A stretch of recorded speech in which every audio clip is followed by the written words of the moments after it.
Hello, I'm Betty Elmer. Lily Bolero, written in 1687 by Thomas Walton, was responsible for driving James II from the throne in 1688. It introduces Gravity FM's Memories of War. This programme is commemorating Armistice Day 2014. In it, we meet three local residents, Dell, Maurice Snowball and Robert Osborn. Firstly, Dell tells us two family anecdotes, the first relating to World War I and the second to World War II. My sister has been tracing our family tree and has discovered a rather strange anomaly.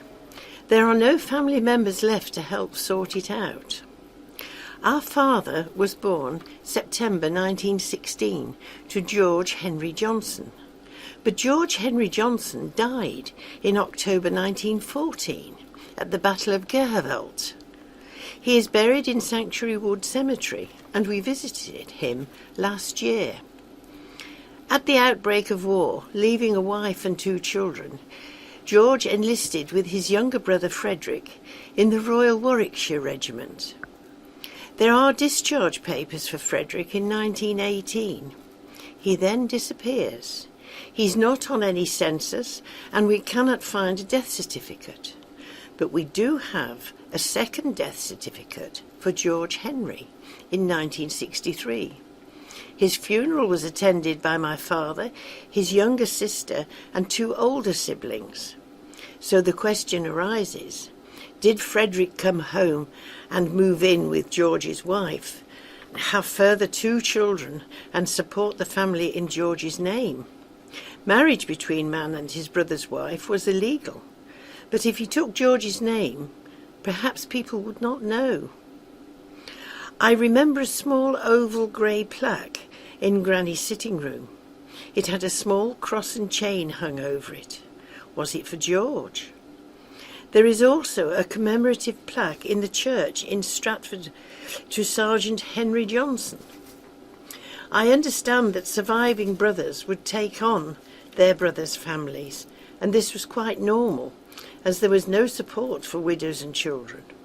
But whatever happened, we thank him for his kindness. He was a lovely grandfather, and my sister and I now refer to him as Uncle Grandad. Bless him. This is the only story my father told of his war service. Like most soldiers, what had happened to them was buried deep and never to be spoken of. 1944, Nijmegen. All hell was let loose. My father, a bombardier in the Royal Artillery, and his mate, I only knew him as Uncle Alec, were cut off from their unit, and as night fell, they were fearful of being taken prisoner, or worse. Hearing the sound of enemy troops, they hid in the roots of the fallen tree that leaned against a high bank. The Germans set up a machine gun post on this bank and settled down for the night. Dad said the smell of their cooking was torture, as he and Alec were both very hungry. They didn't dare to move and risk equipment clanking or sleep in case they snored. But worse was to come. The Germans used the tree as a latrine. By first light, they packed up their gun and all their equipment and moved off, leaving two very wet, smelly and exhausted soldiers to try and rejoin their unit. They were finally attached to Princess Patricia's Canadian Light Infantry, as their own unit was decimated. The Canadian officer said that they should make use of the river before they went to the mess, but a mug of hot tea was their reward, and Dad said it was the best cuppa he'd ever had.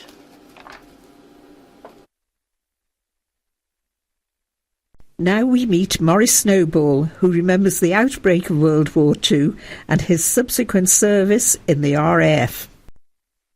1939, when the war started, I was an apprentice fitter. I was 17 years old and had been left school from the age of 14. And it was a reserve job because engineering was all reserve, so there was no need to be called up for the military. But we worked long hours. We'd done a lot of preparation before the war started as regards blackout of everything. You weren't allowed to have a shade of light of any sort outside. Bicycle lamps were shaded so you could see just about a yard in front of you. And it was rather difficult to get around. Now in Sunderland, where I was on the northeast coast, down at the beach, a part of Sunderland that we called Roker, there was a signpost up there pointed directly out to sea, and the name on that signpost was Germany. So we thought in Sunderland, well, if Germany's just over there, when the air raids start, if they do start, we'll be the first to get it. And we were ready for that.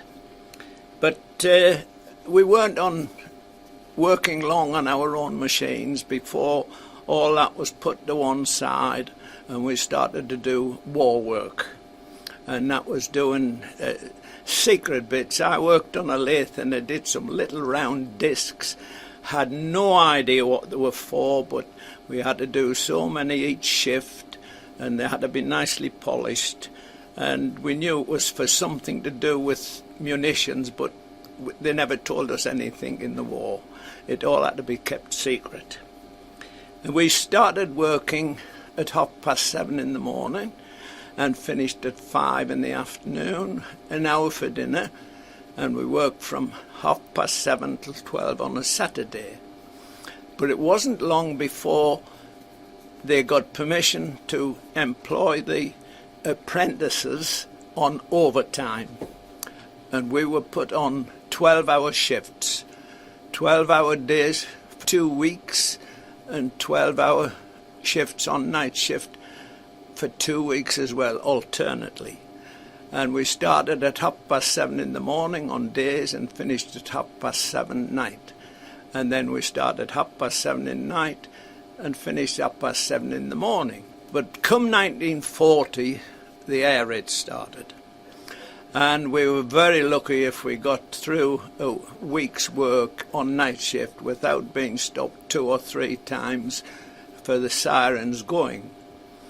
Our factory had a glass roof, and that was all blacked out, but we had a big factory near us, the Pyrex glass factory, and their fire watchers on their roof, if they saw aircraft or searchlights coming near, our firm was told we had to stop work and get into the shelters because it was too dangerous to work under a glass roof. And this went on for quite some time. So we were bombed quite several times. But a pal and I, when I was on day shift, when the sirens went in the evenings, we went out on our cycles to a hill just outside Sunderland called Tunstall Hills. And we sat on there and watched as Sunderland was bombed. I was there when Bin's big store, 4 stories high on side of the main road, was bombed with incendiaries and burnt to the ground. And other fires around the place happened all the time. But then we talked to an old soldier about hearing little whistling sounds when we were sitting up on that hill. And he said, well, don't go anymore because that will be the anti-aircraft shell bits coming down, and if you get hit with one of them, you've had it. So we stopped going there and we didn't see any more. But every day when I went to work on day shift, we always got to know where the bombs had fallen. And there was one particular raid where the Sunderland railway station was bombed, and that's an underground station. And the next day when we went to work, they said, you must go down to Union Street to see Ben Joseph's shop. That was a sports shop on the opposite side of the road to the railway.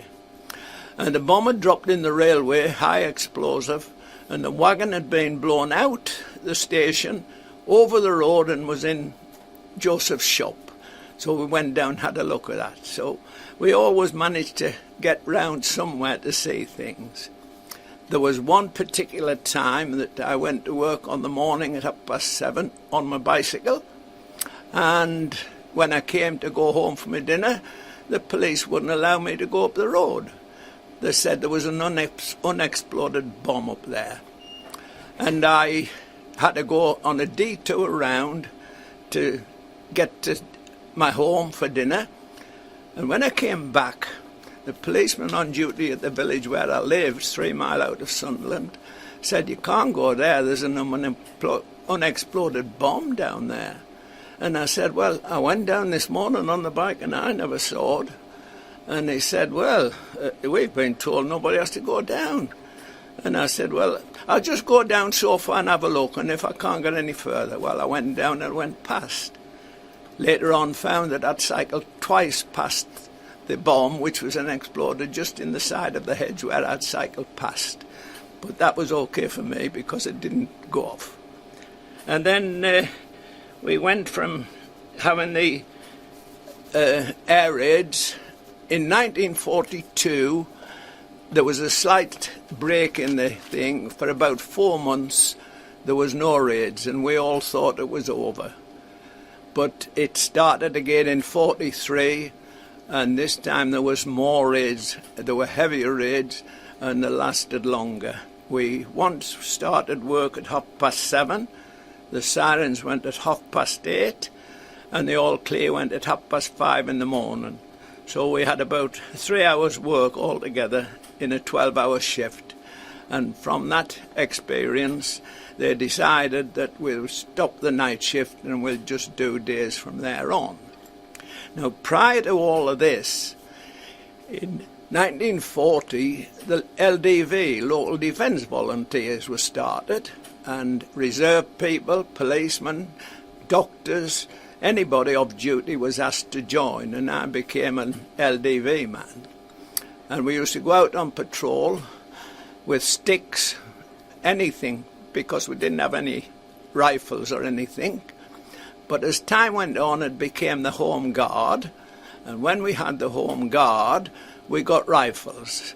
And we used to go out on patrol with rifles, but the commanding officer would not issue any ammunition.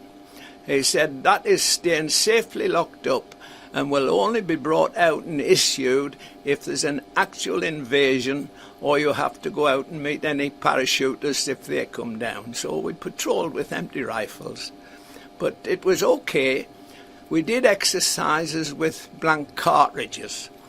And there was one time we were out trying to find some pseudo-enemies, and a young boy with a rifle jumped out, about 2 inches from my left hand, fired the rifle, and my hand was peppered with cordite. So I became an injured passenger.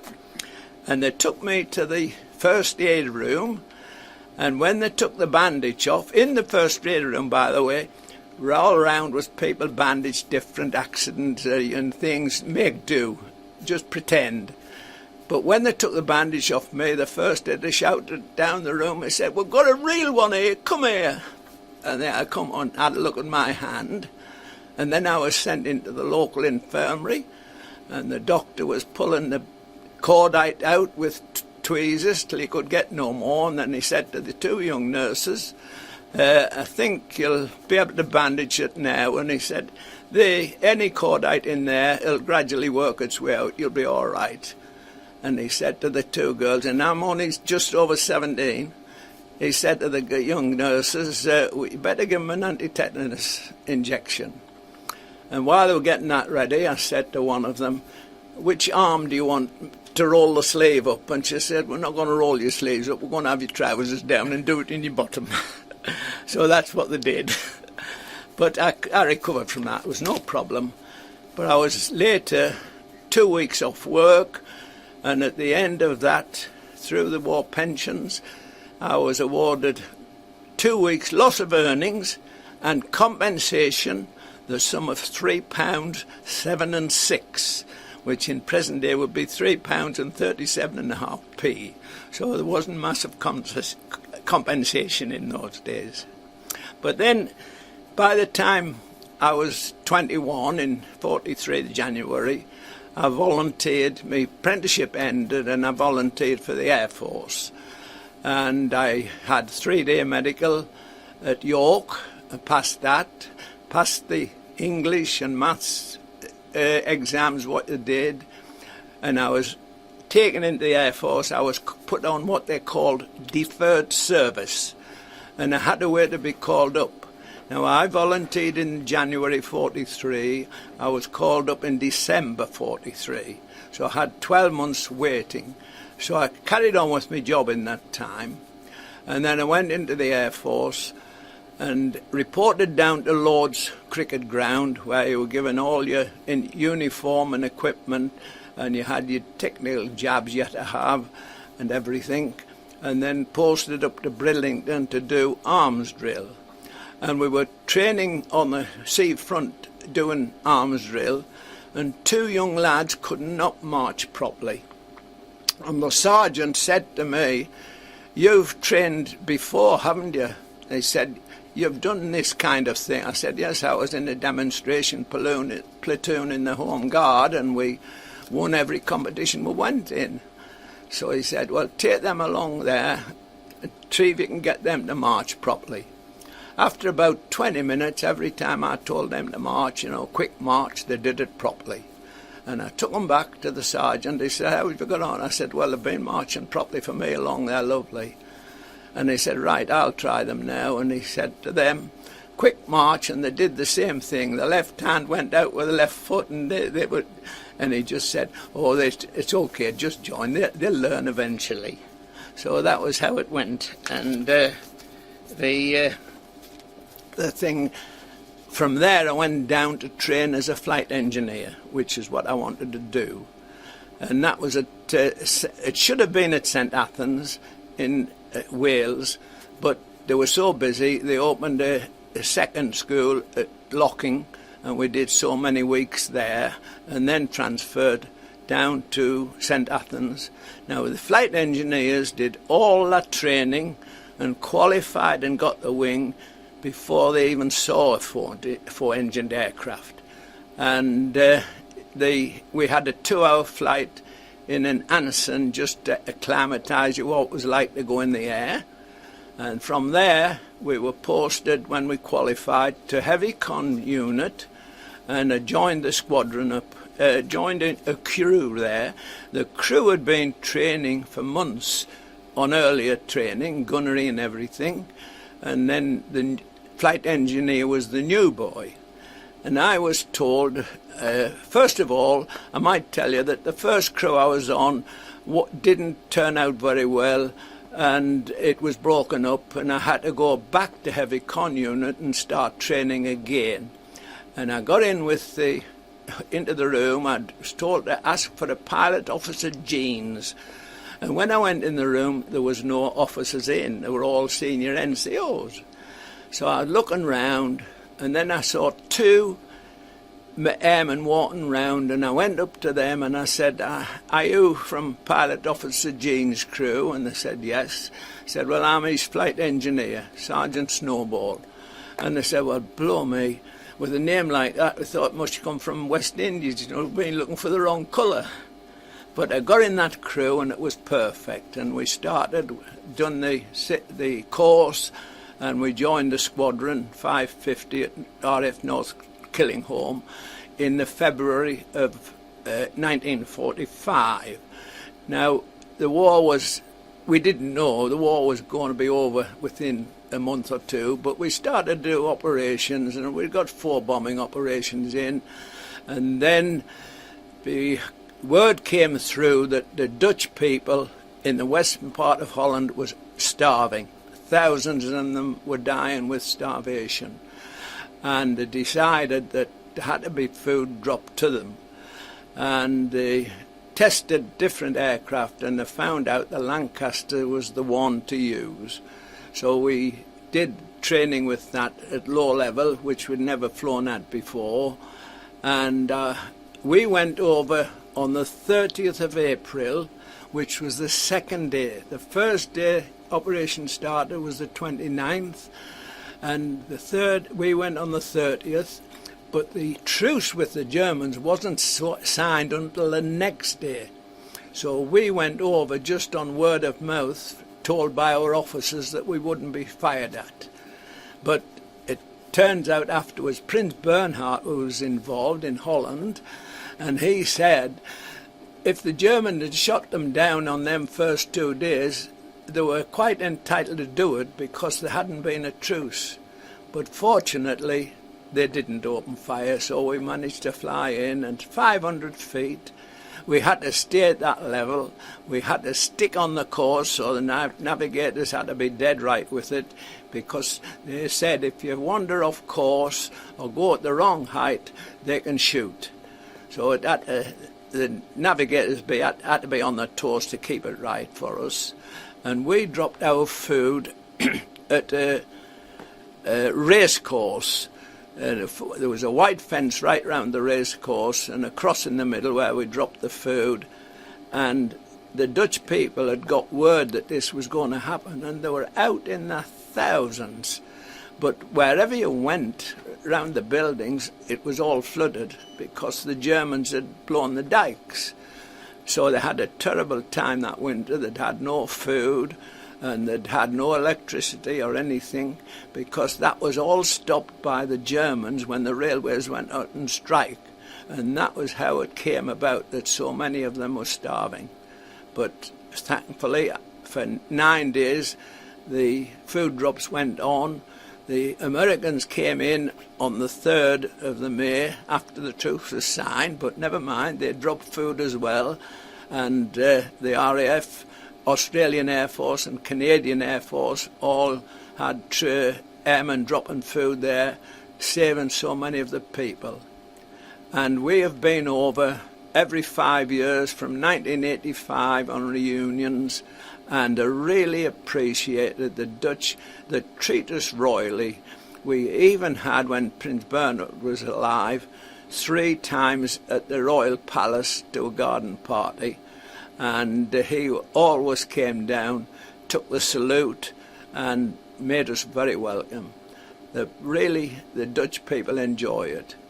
Well, then, after that, the war ended, so the food drops started, but we flew several times across to Italy on an operation called Dodge, and that was to bring soldiers and service people back. Some of them had been overseas for 6 years, and we flew them back, and we always tried to get them up to the front when we saw the white cliffs of Dover, and many of them ended up in tears. They'd been away so long, and they were now glad to be back in England.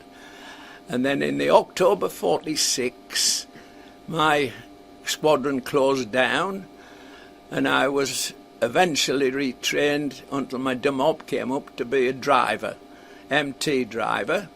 I was posted overseas to El Adam near Tobruk, and over there I developed a fault with my back. I was invalided home, had an operation for a slip disc in 1947, and recovered from that well, and had a good engineering life. I went back to the same firm where I did my apprenticeship, and it was heavy engineering, but my back was perfect then after this operation. So I had, quite a hectic time in the war with the bomb. In fact, in one operation in our particular village, the street where we were stationed had incendiaries dropped, and there was 5 houses that the wives came running out screaming about the house being on fire, and I sent a home guard man with a stirrup pump into each of the houses, went up one myself and put out the incendiaries, so not one of the houses were burned down. All the fire was contained in the bedroom. So it was rather a hectic time with for those 3 years, and it's something I'll not forget. One instance, very interesting. A Heinkel was shot down and crashed on this house, and the wife was killed, the husband was badly injured, and their daughter of 15 both her hands were cut off.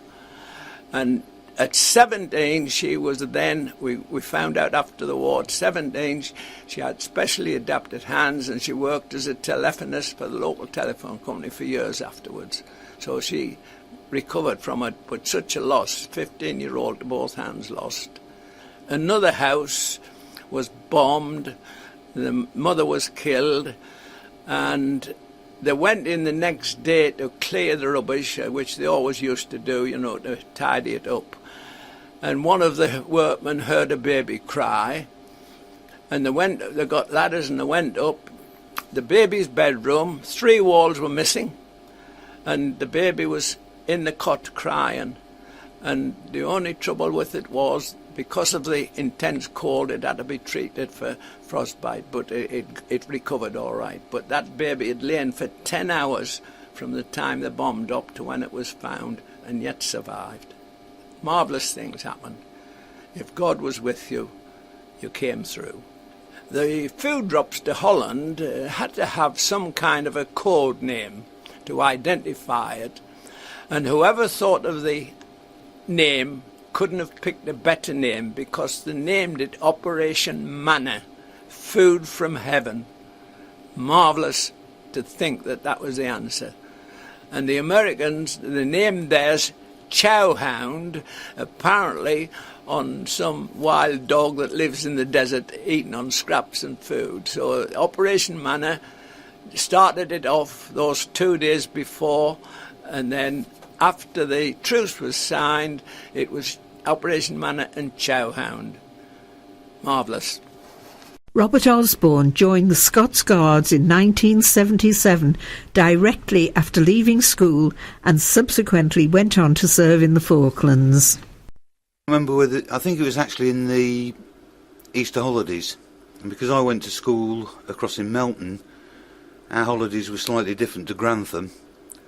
So while Grantham schools were back doing their work, I was wandering around Grantham, and it started to chuck it down with rain. I just happened to be passing the Army recruiting office at the time, so I just dived in there to get out of the rain. Got home, and first thing I said to Mum and Dad was, I'm not going back to school. My dad says, well, you're not living at home for nothing, you're going to get a job. I said, no, I don't need to, I've already got one. And Dad says, what's that? I said, I've joined the Army. And Mum wasn't too happy at the time. Yeah, I went back to school, did my exams, and got my final paper, leaving paper, signed at 15:15 on June the 22nd. A time and a date came back into being. Started off, joined the unit on August the 8th, went through the training at the Infantry Junior Leaders Battalion at Shorncliffe in Kent, building up to our first passing out parade. Although that was an infantry one, yeah, it was just another parade to us. The important one for us was about 12 weeks later, when we passed out of the Guards depot.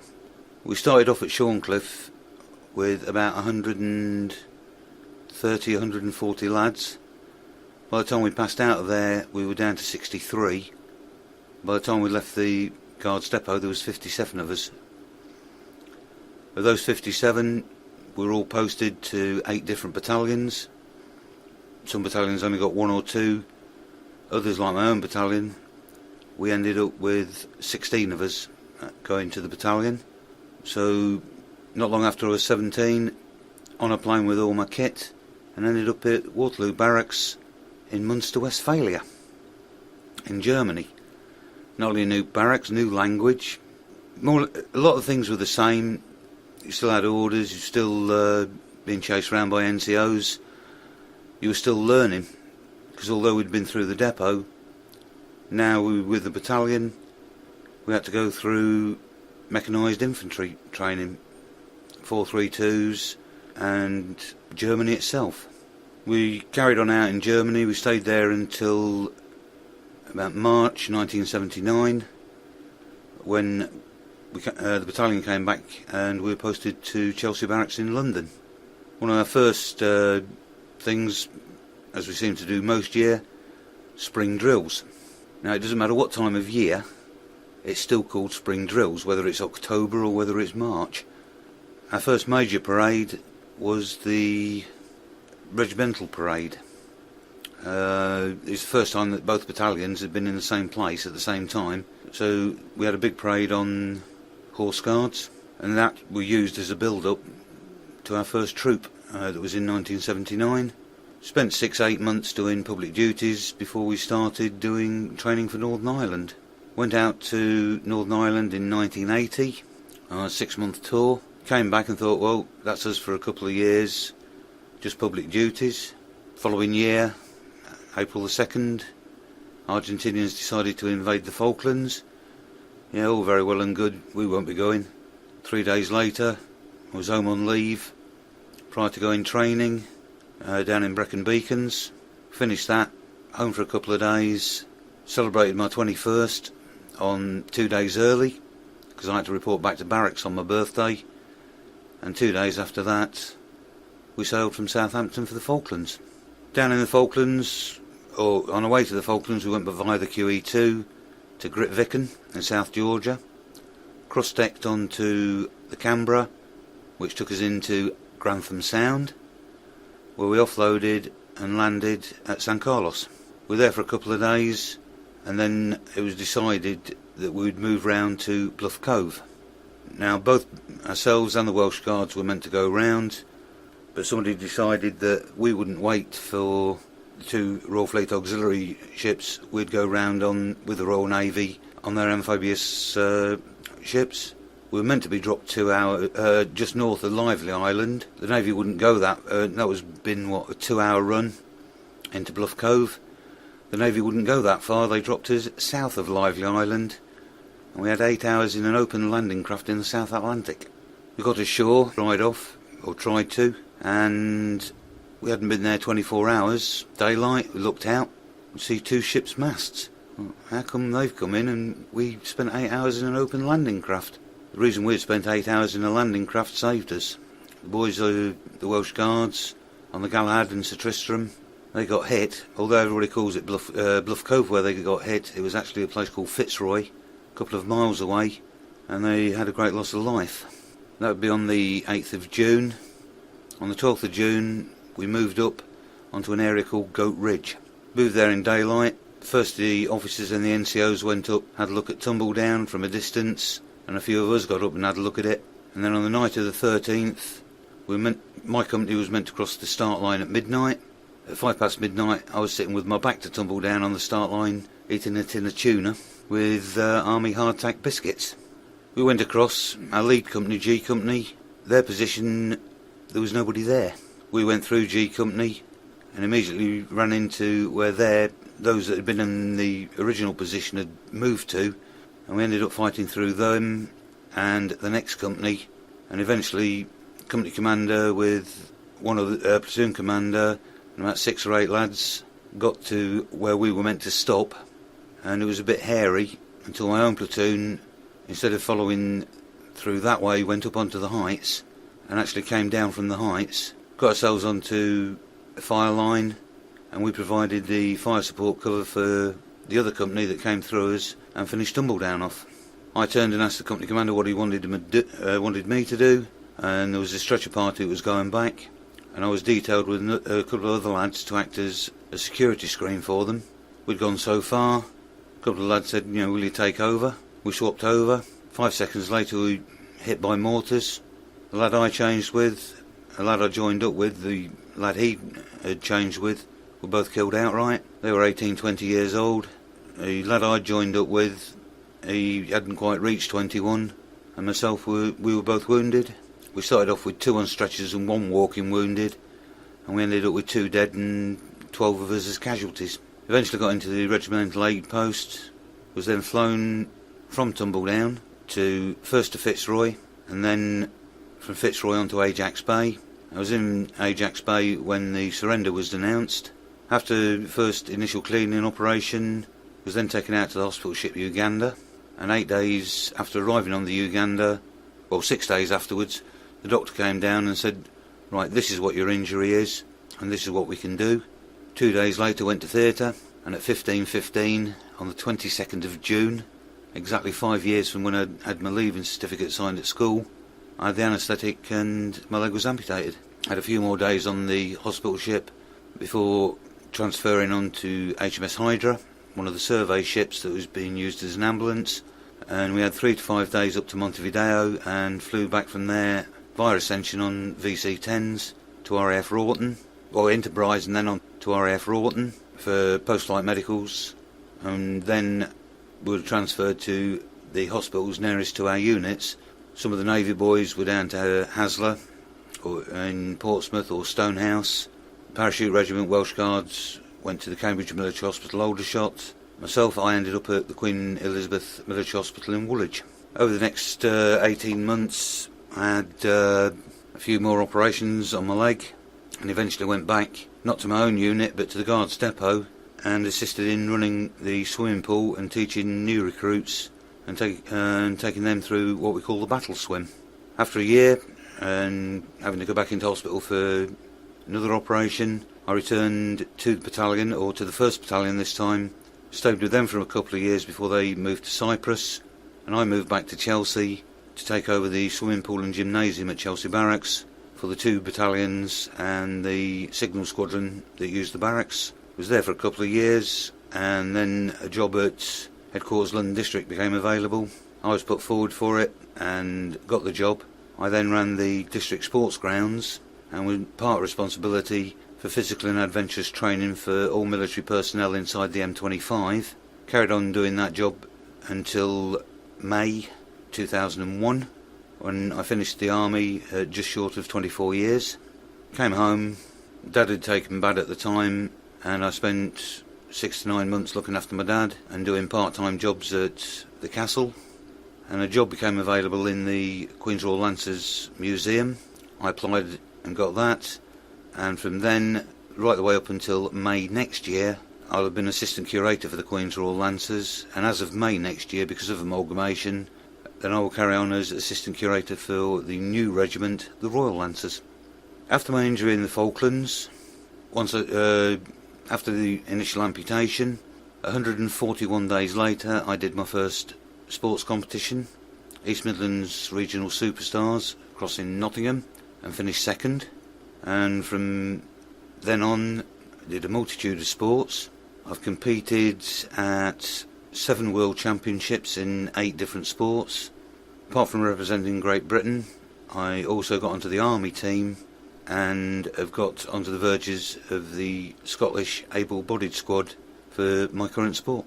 In the last 32 years I've got just short of 4,100 podium finishes, 205 of these at international level, and luckily enough 98 of those has been on the top step.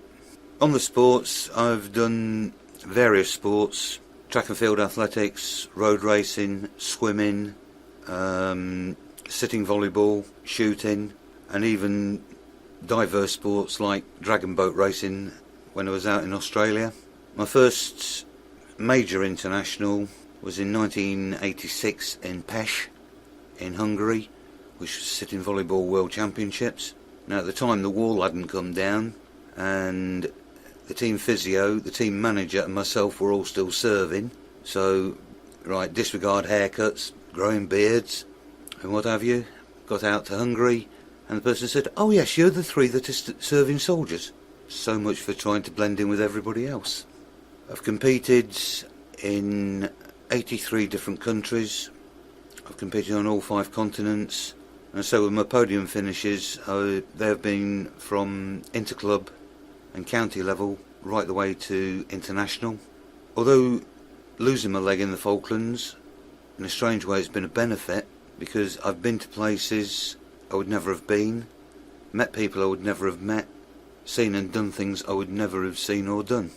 An instance of this, during one occasion in Germany, hooked up with a young girl out there. She went on to get into the German ladies biathlon team, and through her I know all of the girls that have been in the German ladies biathlon team, which is quite funny when I'm watching the sport, as yes, there are a couple of British girls competing, but I'm more interested in what the German girls are doing because I know them. some of the other sports. I did powerlifting, able-bodied competition when I was out at the Jungle Warfare Training Centre in Queensland. There was a lad who lived not far away who had been across to a major international in Britain, left some stuff behind which I took back to him, and got roped into competing in an able-bodied competition out there. Also into dragon boat racing while we were there, which was hilarious. I was the first wheelchair road racer to do the Sea of Galilee Marathon in Israel in 1986. 1987, when we were out there doing the marathon, the Intifada had literally started while we were there, but all the rioting was stopped about an hour before the race. We did the race, and about an hour after the last person had gone through, they started the riot again. But we had no trouble out there. So we've been all over Europe, Canada, America, round the Mediterranean, North Africa, crossing to Israel, and right the way across to Australia. So well travelled, had some good fun. The hospital ship I was taken out to was the SS Uganda. Not long after the start of the conflict, Uganda had been going around the Mediterranean with school parties on board, the last of which had to be tipped off in Italy. And before disembarking from the boat, there are some images of the youngsters letting rip with Rule Britannia. After leaving the children, Uganda went into the naval dockyards at Gibraltar and was converted before she sailed down to the South Atlantic. She was the first hospital ship to actually receive casualties from a battlefield via helicopter, and if I remember rightly, there was somewhere over 1,000 helicopter landings, of which 20 were at night. Now, on board we had a lot of the crew from the Uganda, but also a party of Navy nurses who had been gathered together from naval hospitals at Haslar, Stonehouse, Gibraltar and other places. There were 40 nurses, hence the nickname of the Fearless 40. They were the first female junior ratings to actually serve on board a vessel and also in an active war zone. They worked in 3 shifts, and I got to know quite a few of them on board the ship, and since then with what is started off as HSUR, Hospital Ship Uganda Reunion. We weren't too keen on the letters, so playing around with letters we came up with a choice of either shug or hugs. And since that's what nurses do, give hugs, then the reunion from then onwards became known as Hugs. One of the trauma theatre sisters, a lady called Nikki Pugh, was finally persuaded to write down the story of the hospital ship. She only agreed to do this as long as some of us that were wounded actually wrote a piece that she could then slot in at various places of how we got to the Falklands, our injuries, time on the Uganda and what we'd done since.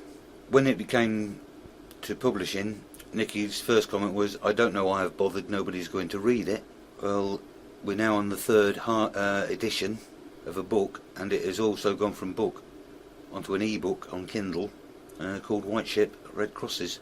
Nikki now does talks, not just on the hospital ship Uganda, but on all hospital ships from First World War onwards, which is very well received. Nearest to here was a talk that she did at John Clare Cottage at Helpston, which is just south of Stamford. Some interesting little stories from time in the services. When you arrive at a unit, the first thing you do is go on company orders for welcome to the company. 6 of us had ended up in right flank, the 2nd Battalion Scots Guards, marched in on orders, myself at the front. As you went through the door, you were supposed to left wheel. Once I ended up on the carpet, I went under the carpet, under the company commander's desk. Company commander stood up, looked over and said, "I think we'd better start again." You then go on to commanding officer's orders for welcome to the battalion. All 6 of us marched in. As your name called, you take a pace forward and salute. As I did, I cleared the commanding officer's desk by slamming my knee into the underneath of his desk, and all his trays went whizzing past his ears. After that, every time I went in on orders for either going on a course or course reports, I was dressed back. It didn't matter how far they dressed me back, pace forward, I still managed to clear his desk for him. He then got into the habit of looking up, seeing me, and before the Sergeant Major could say anything, pushes trays across onto the second-in-command and the adjutant's desk to save them going past his ears. Another story from the Falklands. Once we arrived at Bluff Cove, we were told to get under cover, and myself and the lad who was my partner, because you all split off into pairs, told to get under cover, get a drink, make a brew. Couldn't find anywhere. Turned to the farmer, Mr. Kilmartin, and said, can we use this? Yeah, no problems. Said the piglets will probably sniff round you and go the other end. Mum might fuss round a bit. Well, Mum must have had a keen sense of smell, because she took one whiff of us, she went the other end. The little piglets didn't. Chewing our trouser legs, our rifle slings, trying to eat the hexamin we were trying to make a brew on, and we ended up feeding them boiled sweets to keep them away so we could make a brew. Even after that, while we were standing having the brew, looking out, the piglets were still trying to chew our trouser legs. When we came out, depending on which way the wind was, there were complaints from our neighbouring trenches that there was one hell of a smell coming from upwind. Yes, it was us. Probably still half the pigsty in our boots. Now, unfortunately, the lad that I shared that brew with, he was the lad I took over from on the stretcher party and was killed. In our brick, which is 2 pairs or half a section, we had 2 killed, myself being wounded. In the platoon, we ended up with 4 killed and 2 injured. We were rather lucky. Within the company itself, there were 6 killed and 30 injured. And throughout the battalion, with 1 attached personnel, there was 8 Scots Guards, a Lance Corporal from 9 Para Squadron Royal Engineers who were killed, and a total of 41 of us injured. 3 of us were amputees, and 1 very severe head injury. All of us carried on, amputees, we all carried on serving for varying lengths of time, although not all the time with the battalion. Lance Sergeant, he went to Warminster as a projectionist. The other guardsmen went up to Edinburgh and worked in the recruiting office there. Myself, the depot, 1st Battalion, being attached to other battalions in London before coming under Headquarters London District. But for my final year, I was put back on the held strength of the 1st Battalion, the 2nd Battalion having been put into suspended animation by then. I arrived at the battalion. You'll come under Headquarter Company. Walked in, see the company sergeant major, who had a little hatchway in his office wall through to the company commander. And the comment that came out was, "Can't I ever get rid of you?" Another person, the company commander, who himself had been at Headquarters London District, was also spending his final year working with the battalion. And at the start of my army career, he had been the second in command of the company I was in at Pirbright. A nice introduction to the company. Can't I ever get rid of you?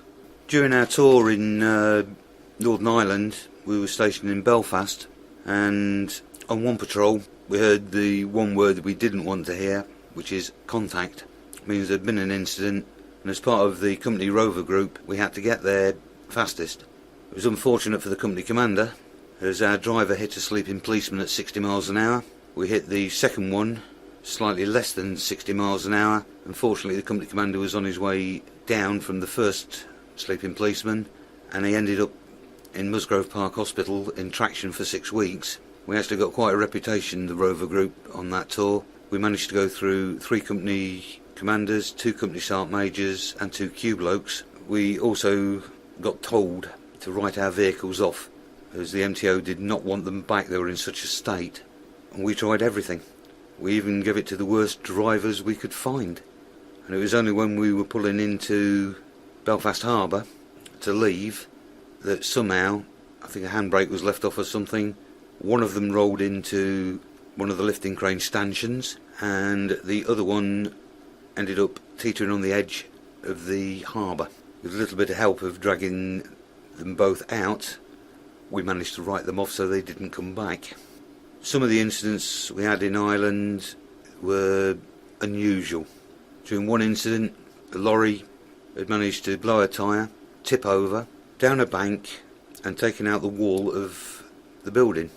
When we got there, somebody said just as well nobody was sitting on the toilet, and the comment was, "No, but I was in the bath," and there was the bath, still half full of water.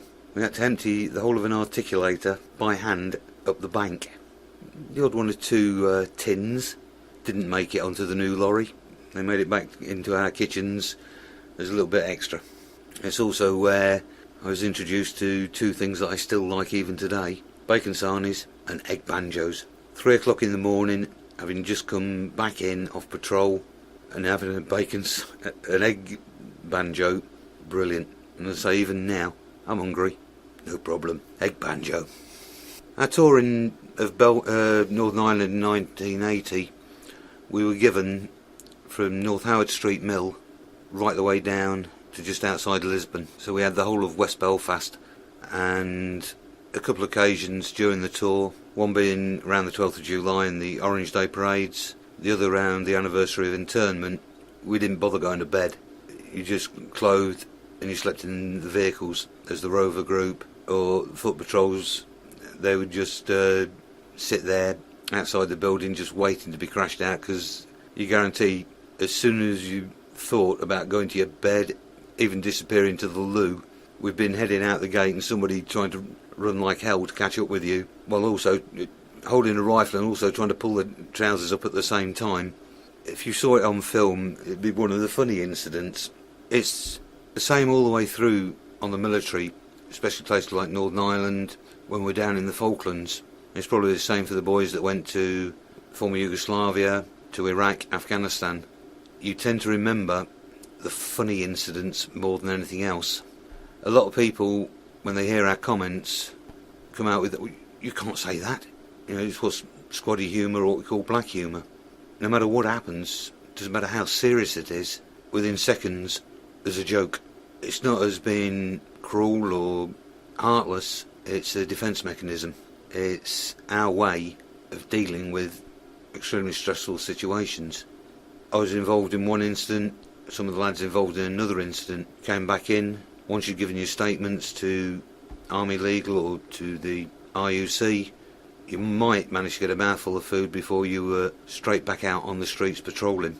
On some of the incidents, if the Army hadn't had got this policy, they would have had a great difficulty in getting the boys back out on the street. But because it happened, got the briefing, bang, straight out, no time to think about it. Some of the jokes that come out, as I say, people could say cruel, heartless, definitely not PC, but it's our defence mechanism. Repeating them, people get very antsy about it, and you look at them and go, what's the problem? It really is a different way of life in the army. We speak English, but it's a completely different language to what the rest of England speaks. Our own acronyms, our own phraseology, our way of using words, reversing the order of some of them. To us it's natural, and it's very difficult to break the habit. I've been out now 13 years, and I'm still using some of the phrases, or can slip back into them very easily. Going from a Guards regiment, which is basically infantry, now working with a cavalry regiment, there are a few differences. My first day working with the Lancers, walked into Lancer House and asked the person I saw there where the regimental adjutant was. The answer was, we don't have one. In the cavalry we have a regimental secretary. Typical squaddy answer went flying back. My regimental adjutant has a secretary, does that mean you're junior to him? Not a good thing to say when the person I'm speaking to was the regimental secretary, although it did pay divvies. After that, if I walked in and said, where's the regimental secretary, the two comments that were guaranteed to come out was, what are you after, or what's gone wrong? So it does pay divvies, even if now and again you do put your foot in it. One of the interesting memories was on the QE2 on our way down to the Falklands. On the ship, they had a broadcast each day, music, bits and pieces of news. It might surprise people to know exactly what squaddies listen to. The top 3 records most requested on the way to the Falklands on board the QE2. You've got to remember you had 2nd Battalion Scots Guards, 1st Battalion Welsh Guards and the 1st 7th Gurkha Rifles. The top 3 in reverse order. Number 3 was the Scotland World Cup Squad song. Number 2 was the Dawn Patrol from the Jungle Book. And number 1 was I Want to Be a Man Cub from the Jungle Book. And this is people who are travelling. At first we didn't think we'd get there just in time for it to finish and act as garrison troops. But another defence mechanism, I suppose. So every time I hear, especially the 2 songs from the Jungle Book come on the television or the radio, it makes me laugh to think that there we were, 5 infantry brigade on our way to the Falklands, and these are our 2 favourite songs. When we sat down to lunch one day on the QE2 on our way to the Falklands, broadcast came on. BBC World Service. The news. Argentina has sunk HMS Dolphin. Now, a few of the boys didn't know, but something I did. I started to laugh. A few of the lads are not very impressed. Hey, that's one of ours. My response was, if they've hit that, hey, it's a bloody good shot from the South Atlantic. What do you mean? I said, that's the shore base at Portsmouth. That's when we stopped listening to whatever broadcasts were coming out. Well, we'd listen to them, but, we didn't take much notice after that. Gravity FM extends grateful thanks to Val Dell, Maurice Snowball and Robert Osborn. Also to Cheryl, splendid technical support.